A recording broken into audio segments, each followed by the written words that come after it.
How's it going, Speedsters? Bolt Speed Gamer here, bringing you another episode of not Batman Arkham Origins, but instead an X and Y Wi-Fi match, because I'm used to saying something about Batman Arkham Origins. So this is a Pokemon tournament battle that I had with Ninja. Indeed.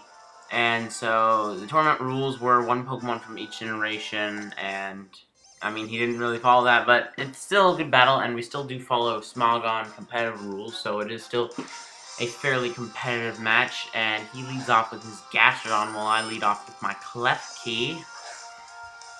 And so I just go in there and go for the swagger, and then my goal is this Klefki. It's not overly useful in this. I mean, I could, go for the hacks, but I'm sort of more for the not luck-based sort of thing. So, I'm gonna go confuse him, and then try to set up some spikes. And so he breaks through confusion. First turn, and he burns me first turn. These first two turns he gets really lucky. He gets the burn, he doesn't get confused, and then I go for the spikes. And then, wait for it. He snaps out of his confusion. Second turn, so he got really lucky against Klefki. I mean, Klefki has been known to just mess people's lives up, including mine. But he did not mess up his. So, here I start to go through, and here he makes an interesting play. He goes into his Charizard, and I go for the spikes again, and here, I guess he wanted to bait me into going for the Thunder Wave. I'm not sure why. I mean, it didn't seem prudent. And all it did was, I still got spikes off on that, free spikes on that turn when she switched into Charizard. I do go for the Thunder Wave, I just don't understand why he tried to bait me into going for it. I don't understand. I don't. So, that didn't really make sense to me. But, I'm gonna go for final set of spikes, just so, from the very beginning of the battle, I have all my spikes set up on his side of the field, which puts me in a pretty good position, to be honest.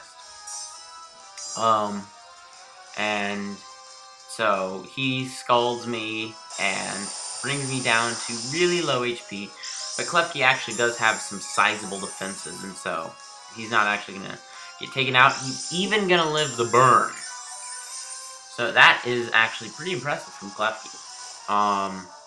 And I'm gonna go, I know I'm gonna go down, I don't really care, so I'm just gonna go for a swagger to confuse him on my way out, just to give me a little bit of advantage on whoever I decide to bring in. He's confused and hits himself in confusion. That sounds like I don't know, confusion. It's like a con artist fusing with something. I could work with this. No, sorry. I get distracted. I get digressed. I digress. I get digressed. I digress. I get distracted or I digress. It's not I get digressed. I can talk. I can prove it. I'll do it later. And the camera's not rolling. Or the mic. I've already recorded this. I'm still narrating it now. Logistics aside, I go for the Stealth Rock, and he does not have a Rapid Spinner, so I have my spikes and my Stealth Rocks on his side of the field from the beginning of the battle. He goes for Scald and does not get the burn this time, so thankfully no too much hacks there. And then he withdraws Gastrodon and goes to his Sylveon, which is actually a very, very risky play. I could have easily gone for Iron Head, and that would have just destroyed the Sylveon. But I don't. I go for the Roar.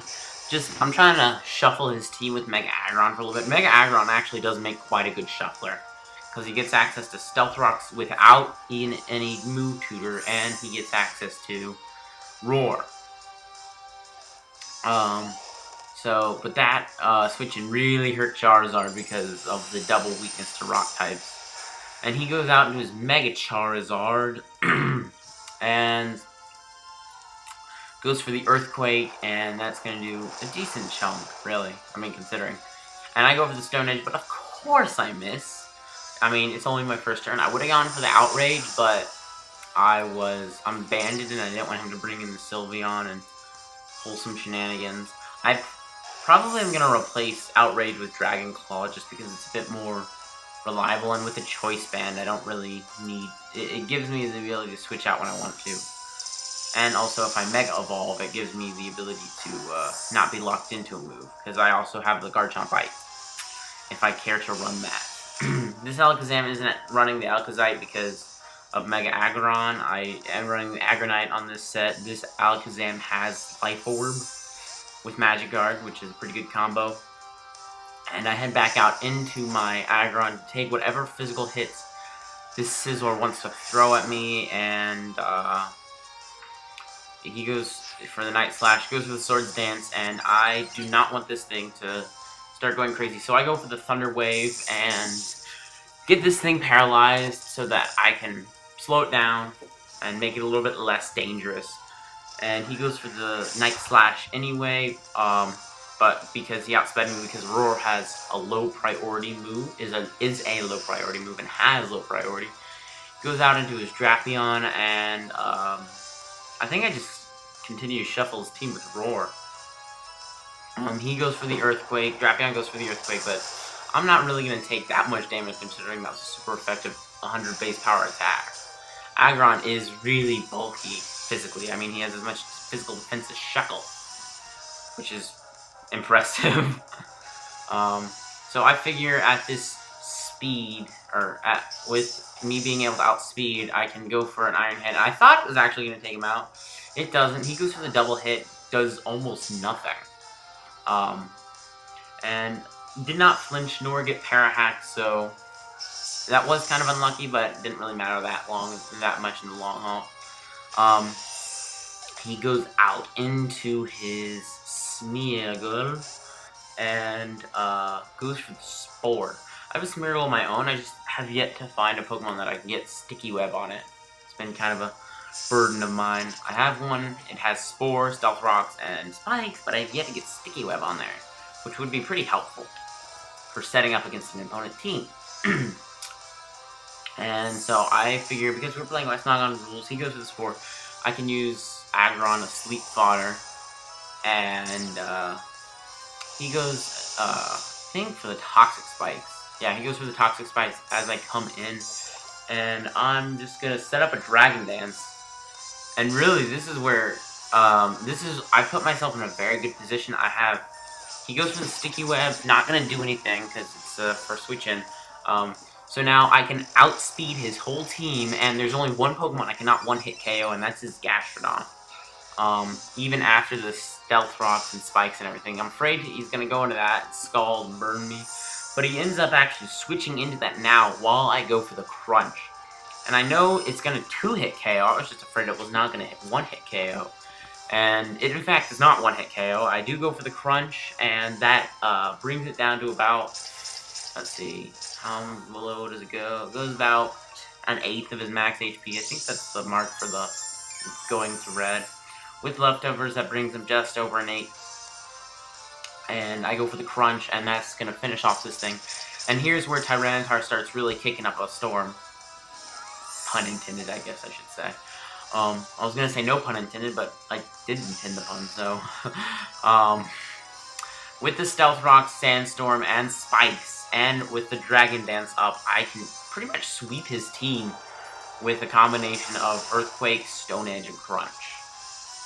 So I take down the Drapion with the Earthquake, because I do pack the Earthquake, as opposed to... I am all physical. I don't carry Fire Blast or any of that nonsense.